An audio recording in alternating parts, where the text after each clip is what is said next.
Je vous l'ai dit en titre, ils étaient plus de 91 000 candidats à se présenter au bac général session DG 2021. 32 762 sont déclarés admis après délibération. On en parle sur ce plateau avec le ministre Jean-Luc Moutou, ministre de l'enseignement préscolaire, primaire, secondaire et de l'alphabétisation. Encore une fois, bonsoir Monsieur le ministre. Bonsoir. Et félicitations pour ce challenge qui vient d'être réalisé, ce défi réalisé, l'organisation et la publication du bac en un temps record. Ça témoigne que l'organisation était parfaite. Merci, mais il faut retenir en réalité que s'il y a des personnes ce soir qu'il faut féliciter, en tout cas ce n'est pas moi, c'est l'ensemble du gouvernement de la République, avec son chef, le Premier ministre Anatole Koline-Makosso, qui n'a pas lésiné sur les moyens. Nous avons bénéficié des moyens utiles et nécessaires pour faire ce travail. 2 mois seulement nous ont séparés entre le moment où nous sommes arrivés au gouvernement et la publication de ces résultats. Et ensuite, féliciter notamment et particulièrement les admis de ce soir, les 32 762 admis, soit 35% des effectifs des candidats donc, qui étaient présents au baccalauréat cette année et dont, il faut le retenir particulièrement, 3 d'entre eux qui ont obtenu une moyenne de plus de 16 sur 20. Ça veut dire 16 sur 20, c'est la meilleure moyenne de... C'est la mention très bien. Et le meilleur d'entre eux, l'élève Tchemiabeka Monzo Gervestev, qui a obtenu la moyenne 7,17%, ce sont ceux-là qu'il faut féliciter ce soir. Alors, du point de vue général dans toute la République, est-ce qu'on peut avoir une idée des résultats de cette session du bac général? On peut retenir qu'on s'inscrit là dans une certaine forme de progression. L'année dernière, nous avons eu 34,77% d'admis et cette année, nous sommes à 35,73%, soit une augmentation de 0,99%, ce qui n'est pas négligeable, mais c'est quand même important de le dire et rappeler que dans un contexte marqué par la Covid-19 et aussi la nécessité qui aura été la nôtre de nous investir davantage dans l'encadrement de nos élèves, l'école à domicile, tout l'encadrement, tout le dispositif que nous avons mis en place aura permis finalement au système éducatif de prendre véritablement en charge la majorité de nos élèves, que ce soit dans les lycées interdépartementaux, dans les lycées ordinaires, dans les lycées d'excellence. Tout cela, tout cet aéropage, toute cette organisation, effectivement, aura permis ce soir que nous puissions avoir cette augmentation, fût-elle légère, oui, mais augmentation quand même, et qui nous permet ce soir de célébrer la victoire des 32 762 candidats cette année au baccalauréat. Nous l'avons dit, sur un effectif total de 93 364 candidats présents au baccalauréat général cette année.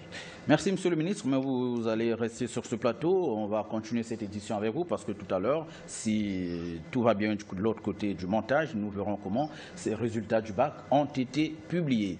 Les admis du bac ainsi que bien d'autres admis des autres examens d'État n'auront plus du mal, je l'ai dit, à retirer leur diplôme à la direction des examens et concours. La structure qui vient d'être rénovée a reçu la visite du ministre Jean-Luc Moutou. Reportage Zita Odiabalo.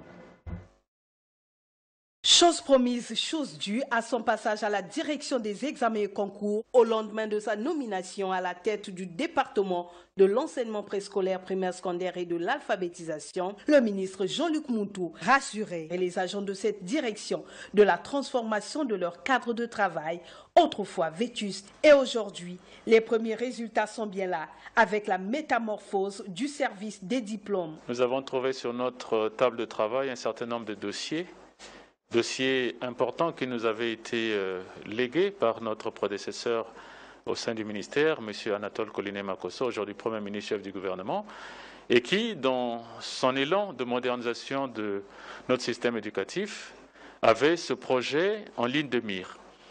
Et nous en avons fait un champ de bataille pour que les cadres, à leurs différents niveaux de responsabilité, puissent travailler dans les meilleures conditions qui soient. Une préoccupation non pas seulement pour les travailleurs, mais aussi et surtout pour les différents admis aux examens d'État qui peuvent ici, dans ces locaux, mener leur démarche dans les meilleures conditions qui soient pour qu'ils puissent enfin jouir de leur diplôme ainsi mérité. Conditions de travail améliorées qui doivent rimer avec le rendement dans l'édition des diplômes. Hier, les conditions étaient plus qu'infernales parce qu'on travaillait dans un petit réduit où on ne pouvait pas recevoir 2 personnes à la fois.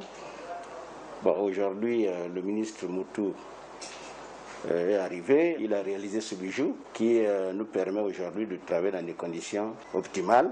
La qualité de service également va s'améliorer. À n'en point douter, les demandeurs de diplôme n'auront plus à s'agripper à la fenêtre, parfois exposés au soleil pour réclamer leur diplôme, et donc sont appelés à se présenter à temps à ce service qui présentement donne envie de travailler et bien travailler. On va rester dans ce volet éducation pour signaler que l'Académie nationale des sciences et technologies. Nous parlions tout à l'heure de la publication des résultats du bac 2021 avec le ministre Jean-Luc Montou. Alors, monsieur le ministre, en marge de la publication de ces résultats, on vous a vu également visiter l'ADEC rénovée. Ça veut dire qu'aujourd'hui, le retrait des diplômes ne sera plus un calvaire pour nos enfants.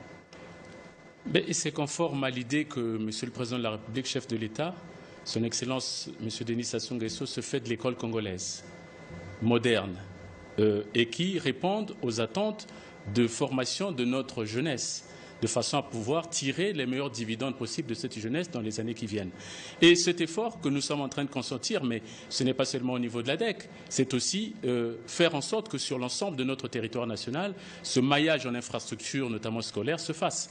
La perspective de la création d'un 3e lycée à Dolisie, l'élargissement du lycée de Loudima ou d'autres chantiers encore en périphérie de Pointe-Noire à Vindoulou sont des mécanismes qui sont mis en place au niveau de l'équipe gouvernementale et nous travaillons sur cet effort de modernisation et comme vous le dites si bien, les admis au bac de ce soir vont avoir toutes les possibilités, toutes les facilités nécessaires pour pouvoir obtenir leurs attestations au niveau des services de l'ADEC. En tout cas, on le leur souhaite vivement à partir de demain matin. Est-ce qu'il y a un message particulier à l'endroit des gestionnaires de ces centres? Parce que très souvent, les enfants sont heurtés à des pratiques qu'on n'a pas besoin de rappeler. Il faut dire que non. Ce sont simplement les raisons liées à l'affluence. Nous avons des effectifs au baccalauréat cette année qui sont en hausse, même substantiels, c'est vrai, mais qui sont quand même en hausse.